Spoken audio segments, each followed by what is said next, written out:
में होता है और उससे सवाल होता मन रब्बु का मा दीनों का मा कुंत तक़ुलु फी हादर रजुल। इसी मोमेंट की तर्जमानी मेरा इमाम अच्छे रजा, प्यारे रजा, आशिक रजा, फाजिल रजा, अल्लाह की रजा, सहाबा की रजा इमाम अहमद रजा खां फाजिल बरेलवी करते हैं तो कलम से कहते हैं लिख, खड़े हैं मुनकर नकीर, न कोई हामी न कोई यावा, बता दो आकर मेरे पैगंबर, सख्त मुश्किल जवाब में है। नबी की फाइल में उसका नाम लिखा हुआ है जिसने जुमा के दिन सलातो सलाम पढ़ा है, जुमा की रात में सलातो सलाम पढ़ा है। और ईमानदारी से बताएं पूरी दुनिया के अंदर चाहे वो अमेरिका हो, डरबन हो, लीबिया हो, तूनुस हो, जजायर हो, मगरिब हो, मुरितानिया हो, चिबूती हो, सुमाल हो, जुजुल कमर हो, नाइजेरिया हो, बहरैन हो, इमारात हो, दुबई हो, 208 कंट्री में जुमा के दिन जुमा की नमाज के बाद मस्जिद में सलातो सलाम वहाबी नहीं पढ़ते,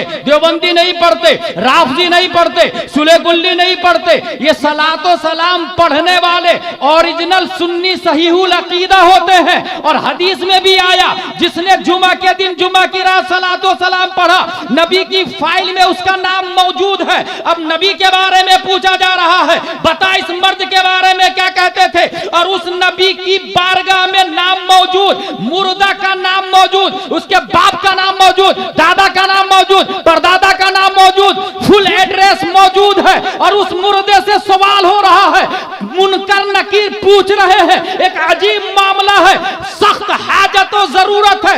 ऐसे मोमेंट में बईद नहीं है नबी ये फरमा दे, ऐ नकीरैन इनसे ना पूछो मैं कौन हूं, मेरी फाइल में नाम लिखा हुआ है, मुझसे पूछ लो ये कौन है। नारे तकबीर, जोर से बोले नारे रिसालत, मसलके आला हजरत, इश्क मोहब्बत, इश्क मोहब्बत।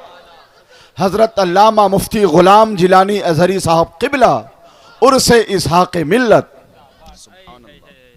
हुजूर सल्लल्लाहु अलैहि वसल्लम एक जगह से गुजर रहे थे, आप फरमाते हैं वल्लाही लअअरफु हजरन बिमक्का कान युसल्लिमु अलैया क़ब्ल अन उबअस व इन्नी लअअरिफुहु आन।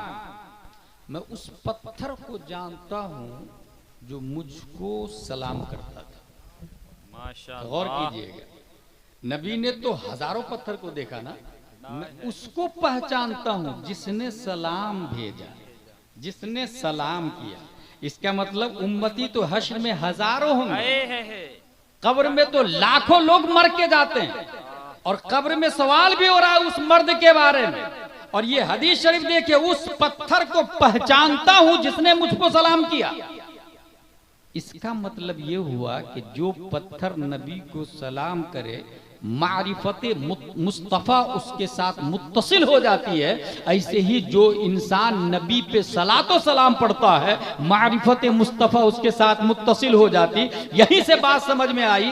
पहले सवाल ने वहां यहूदी नसरानी को छांट दिया, दूसरे सवाल में पहले सवाल ने मुशरिक को छांटा, यहूदी नसरानी दाखिल थे, दूसरे सवाल ने उसको छांट दिया, वहाबी देवबंदी दाखिल थे, तीसरे सवाल ने उसे भी छांट दिया। और ये तीसरे सवाल का जवाब वही देगा जो सुन्नी सहीहुल अकीदा होगा, जो सलातो सलाम को मानता और पढ़ता होगा। अब तीनों सवाल का जवाब दे दिया, अब आवाज आएगी। उर्स की दलील आ रही है इंजीनियर मिर्जा वालों के लिए, जाकिर नायक के फॉलोवर्स के लिए, दुनिया के बदमजहब और फिरक़े बातिला के लिए। तीनों सवालों का जवाब दे देता, तब आवाज आती गैब से, नम का नौमतिल उरूस, सो जा जैसे उरूस सोती है। ये उरूस दुल्हन को कहते हैं और अरीस दूल्हा को कहते हैं। जब हम लोग निकाह पढ़ते हैं वहाँ लिखा रहता दस्तखत अरूस दस्तखत अरीस, जिसका मतलब होता है दूल्हा यहाँ सिग्नेचर करे, दुल्हन यहाँ सिग्नेचर करे। तो उरूस कहते हैं दुल्हन को और ये बना है उर्स से। अरीस कहते हैं दूल्हा को, ये बना है उर्स से। जैसे क्रिकेट से क्रिकेटर बनता, प्ले से प्लेयर बनता, इल्म से आलिम बनता, फजल से फाजिल बनता, शर्फ से शारिब बनता, ऐसे ही उर्स से अरूस बनता। पता ये चला कि मुश्तक का वजूद मस्दर के बगैर कहीं नहीं हो सकता है, तो जहां अरूस होगा वहीं उर्स होगा। अब बात समझ में आई कि उर्स का लफ्ज हदीस शरीफ में तो आया है मुश्तक की सूरत में, मगर उसके लिए आया है जो तीनों सवालों का जवाब दे देता है। अब बात समझ में आई, अशरफ अली थानवी का उर्स नहीं होता क्योंकि तीनों सवालों का जवाब नहीं दिया। रशीद अहमद गंगोही का उर्स नहीं होता, तीनों सवालों का जवाब नहीं दिया। कासिम नानोतवी का उर्स नहीं होता, तीनों सवालों का जवाब नहीं दिया। खलील अहमद अम्बेडवी का उर्स नहीं होता, तीनों सवालों का जवाब नहीं दिया। नजीर अहमद कासमी का उर्स नहीं होता, तीनों सवालों का जवाब नहीं दिया। ताहिर गयावी अभी अभी मरा है, तीनों सवालों का जवाब नहीं दिया, उसका उर्स नहीं होता। तीनों सवालों का जवाब गौसे आजम ने दिया है। आज भी उर्से 11वीं मनाते हैं, उर्से गौस मनाते हैं। ख्वाजा गरीब नवाज ने तीनों सवालों का जवाब दिया, आज भी छठी शरीफ मनाते हैं। इमाम अहमद रजा खान ने तीनों सवालों का जवाब दिया, आज भी उर्से रजवी मनाते हैं। शाह आलम अहमदाबाद ने तीनों सवालों का जवाब दिया, आज भी उर्से शाह आलम मनाते हैं। मुफ्ती आजम ने तीनों सवालों का जवाब दिया, उर्से नूरी मनाते हैं। सरकार सुरकाही ने तीनों सवालों का जवाब दिया, उर्से तेगी मनाते हैं। हुजूर इसहाक मिल्लत ने तीनों सवालों का जवाब दिया, उर्से इसहाक मिल्लत मना रहे हैं। नारे तकबीर, नारे रिसालत, मसलके आला हजरत फैजाने सरकारे सुरकाही, उर्से इसहाक मिल्लत अल्लामा गुलाम जिलानी साहब अजहरी। माशाअल्लाह माशाअल्लाह, क्या खुलासा है, सुभान अल्लाह। इल्म और आलम, ये इल्म होगा तो उर्स होगा। आलम क्या है?